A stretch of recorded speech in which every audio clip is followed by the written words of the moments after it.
كيما تشوف ملعب كيما هذاك افري ستاد دو فوتبول، ما فيهش اولا نحب هذه الملاعب اللي ما فيهاش لا بيست اتليتيزم، يعني ما فيهاش مضمار العاب القوى، وبالتالي الجمهور قريب. سي ان فري ستاد دو فوتبول، ملعب بهذه المواصفات وبهذه المعايير اللي تتوافق مع دفتر الشروط اللي ماشي توضعوا الاتحاد الافريقي، وانما اللي توضعوا دفتر الشروط اللي توضعوا الفيفا، ملاعب بمعايير عالميه. وكما قلت لك انه لما ترافقها رضوان اراده سياسيه، وكانك في ولايه في انجلترا، سورتو في انجلترا اللي الببليك قريب للملعب. وايضا لما تشوف الارضيه، تشوف يعني الملعب من الخارج، تشعر بانك داخل الى ملعب تاع كره القدم. خلاص هذيك الملاعب 20 اوت، ملعب عمر حمادي، ملعب زيوي، ملعب القبه، يعني ملاعب صغيره، ملعب حتى في مختلف بوعقل، ملاعب اكل عليها الدهر وشرب. الان من المفروض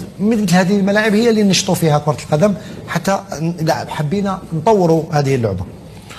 بالفعل لما تكون اراده سياسيه حاضره في هذا النوع من المبادرات، وخاصة الاهتمام اليوم بالجانب القاعدي اللي هي منشآت اللي تتمثل في ملاعب كرة قدم، وبالإضافة إلى أمور أخرى من خلال منشآت فندقية، من خلال طرق والمواصلات.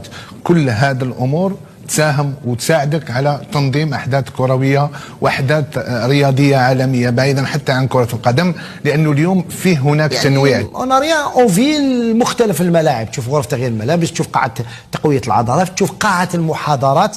أول مرة تحس يعني تطور ملحوظ من حيث هذه الأمور.